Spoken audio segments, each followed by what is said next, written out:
ہر کام میں اللہ کی رضا۔ اب یہاں ایک سوال میں آپ سے پوچھتا ہوں،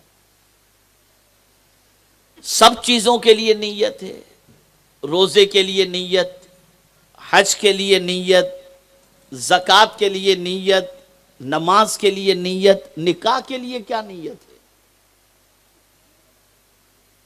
تو اگر امت مسلمہ سے سوال پوچھا جائے کہ نکاح کے لیے کیا نیت ہے، تو سوائے خواہش پوری کرنے کی اور کوئی تمنا دل و دماغ میں نہیں ہوتی اور نہ کوئی نیت ہوتی ہے۔ یہاں تک صوفیہ فرماتے ہیں کہ اگر، بلکہ صدر الشریعہ علیہ الرحمت والرضوان نے فرمایا کہ اگر کوئی شخص صرف خواہش پوری کرنے کی نیت سے نکاح کر رہا ہے تو نکاح تو ہو جائے گا، سنت کا ثواب نہیں ملے گا۔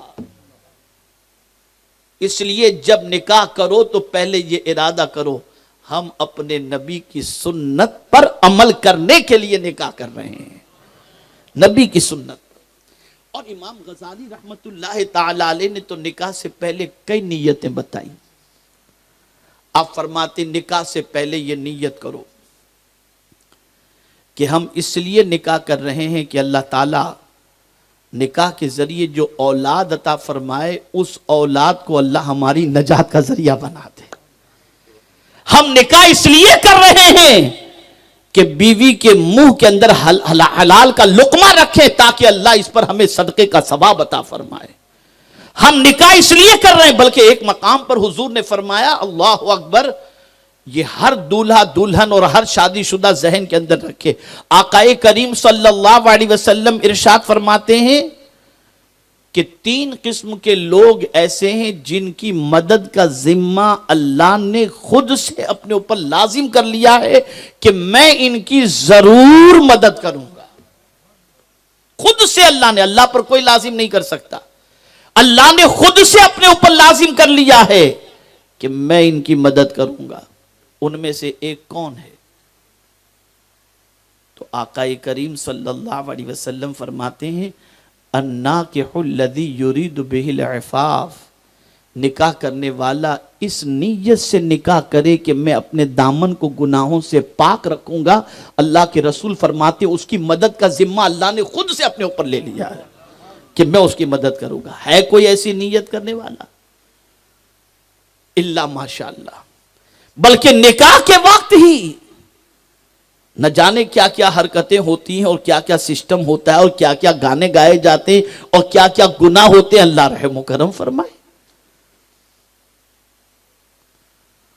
تو دامن کو پاک رکھنے کی نیت تو نکل گئی، بس خواہش پوری کرنا، اس کے علاوہ نتھنگ، کوئی چیز نہیں۔ تو نکاح سے پہلے یہ نیت، بلکہ یہ بھی نیت ہونی چاہیے کہ کثرت امم پر حضور فخر فرمائیں گے تو نکاح کے ذریعے اللہ مجھے اولاد عطا کرے گا، تو میری اولاد کی وجہ سے قیامت میں حضور کثرت امت پر فخر کریں گے۔ یہ نیت ہونی چاہیے۔ تو عمل صالح کسے کہتے ہیں؟ اسے ذہن میں رکھیں۔ عمل صالح، نیک عمل اسے کہتے ہیں جو اللہ کی رضا کے لیے کیا جائے۔ بہت غور سے سمجھیے گا، کس کے لیے کیا جائے؟ بولیے، اللہ کی رضا کے لیے کیا جائے تو اسے کہتے ہیں نیک عمل۔ اور جو کام اللہ کی رضا کے لیے کیا جائے اور کرنے والا صاحب ایمان ہے تو میرا مولا فرماتا ہے اس کو اچھی زندگی میں عطا کروں گا، میں عطا کروں گا۔ اب آپ دیکھیے، سمجھنے کی کوشش کریں۔ بہت سارے لوگ اچھی زندگی کی تمنا میں بنگلو بنا لیتے ہیں، گاڑیاں خرید لیتے ہیں، خوب پیسہ ہوتا ہے ان کے پاس، لیکن رات کو نیند کی گولی لیے بغیر سو نہیں سکتے۔ تو اچھی زندگی تو نہیں ہوئی ان کی۔ پتا چلا مولا چاہے تو محلات والوں کو اچھی زندگی عطا کر دے اور مولا چاہے تو غریب کو اچھی زندگی عطا فرما دے۔ تو محل میں رہنے والا شخص، بنگلوں میں رہنے والا شخص، اسے بھی اللہ چاہے تو اچھی زندگی عطا فرما دے۔ اچھی زندگی سے مراد کیا ہے؟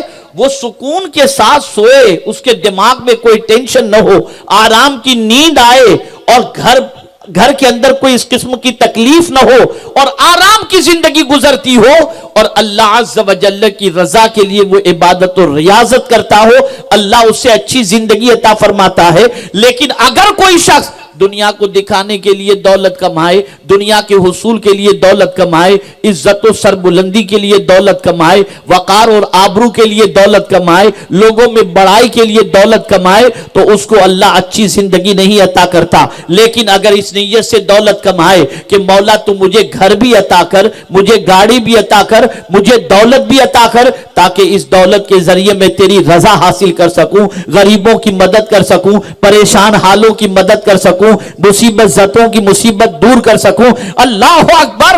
جب کوئی بندہ اس نیت سے دولت کماتا ہے اور دولت جب خرچ کرتا ہے تو اللہ تعالیٰ اس کے دل کو سکون کی دولت عطا فرما دیتا ہے، اطمینان کی دولت عطا فرما دیتا ہے۔ لیکن میں آپ کو بتاؤں، اگر کوئی دولت کمائے اور اس کے اندر تکبر آ جائے، اسے چین کی نیند نہیں آئے گی۔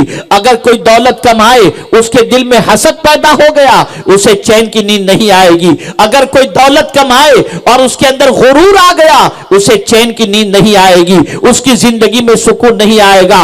اور پھر کبھی اس اکڑنے والے بندے کی زندگی سے دولت رخصت ہوگی تو دنیا کہے گی بڑا اکڑتا تھا، اب دیکھو اسے۔ لیکن اگر کوئی دولت مند ہے، غریبوں میں پیسے لٹا رہا ہے، مسجد کے لیے پیسے لٹا رہا ہے، غریبوں کی شادی میں پیسے دے رہا ہے، مستحقین کو دولت دے رہا ہے، بیماروں کی مزاج پرسش کر رہا ہے، علاج و معالجے کے اندر رقم دے رہا ہے، تو اللہ نہ کرے اگر کبھی اسے مصیبت آ بھی گئی تو ہر غریب دعا کرے گا، اے اللہ اس کی مصیبت ٹال دے کہ یہ تو غریبوں کا مسیحا ہے، اس کی وجہ سے نہ جانے کتنوں کی پریشانیاں اللہ تو دور فرماتا تھا۔